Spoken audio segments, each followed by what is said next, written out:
I'm talking about the childhood, first of all, you had very, very little money. You were a very poor family, and you had 3 siblings. Is that right? 2 brothers and a sister? 5 of us. There were 5 of us. 5 of you. 4 siblings.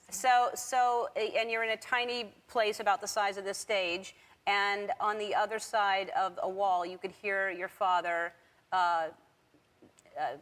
beating your mother. Yeah. And you're 4 years old, and you walk into the bathroom and see your father dunking your mother's head in the toilet, trying to kill her. At 4 years old. Well, I didn't know if he was trying to kill her. I thought he had killed her. I mean, they were just fighting, and I don't know whether he was. I'm sure he wasn't trying to kill her. I don't even know. I mean, how can I? Well, it's not a gesture of love. It's. I mean, you know. Yeah, that's not. Yeah. You know, he's that for a 4-year-old to come in and see that. And like you said, you're confused. You don't know what that means. Exactly. So you grew up with that kind of. He was your stepfather, but you said in many ways he was very loving and kind. So when he stopped abusing your mother, you loved him and you thought he was a great guy. Exactly. Look, you know, in between the violence, you know, everything just went back to normal. Right the next day, everybody just carry on like nothing ever happened, and that is how we all, you know. How I certainly suffered in silence, and how we suffered in silence by not talking about it with each other. And I know I'm not alone in this. I know there are a lot of people out there under different circumstances, but certainly suffering in silence. They're too afraid to speak out.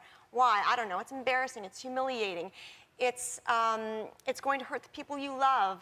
It's too vulnerable of a position to be in. You're afraid. So you live under that fear. And in silence, and there may not even be one other person you share that with. That could be, you know, hiding your sexuality. That could be hiding an addiction. That could be hiding, you know, anything that makes you yourself feel uncomfortable. And, you know, for us growing up, it was hiding the poverty, hiding the abuse, and later that just carried on through my whole life. It's as though I learned very well how to hide, how I was feeling and what was really going on. I got so good at it, and the more famous I got, the harder it got, the harder I had to work at hiding everything, and more afraid I got of being humiliated and embarrassed by it all. Mm-hmm. So you know what, anyway, eventually everything just bottlenecked, and I decided that I had to let it all out once and for all, and start from scratch, almost go to the extreme of being the Shania that everybody knows never talks about anything personal, even in my private life. Because even a lot of people who have known me my whole life will learn a lot about my life through the autobiography. But then going to the other extreme, and hopefully at the other end of it, finding a balance of a really healthy way to express myself. And it's not an easy thing to do, but I hope that other people relate to this, and that they, even in finding my own voice, because it's blocked my voice, all of this lack of self-expression, I hope that through finding my own voice that, you know, it speaks for others as well. You are helping others. I think that's what I said during the break. This is. I know how hard this is, but I think I personally feel an obligation. You know, this fame is we have a platform. If we can help other people, if we can be an example and be a story for somebody out there to have the strength and say, well, if they did it, I can do it. So you are doing that. You know, this platform it's great. It's fantastic.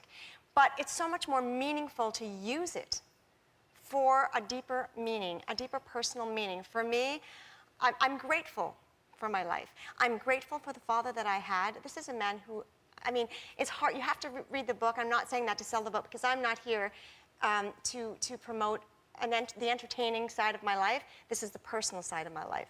And I'm sharing it with you for very genuine and sincere reasons. But my father was a beautiful man. Both my parents were. You know, bad things happen to good people when it comes to my parents. My dad tried his hardest to overcome his own problems and issues and his own suffering silence. And the outcome, unfortunately, was the cycle did not get broken. And, you know, the children had to suffer through it, and so did my mother. And had someone confronted him, if he could have worked through it in some kind of anger management or something to get it out another way, because you said he was a beautiful man, he just had that one issue where he couldn't control himself.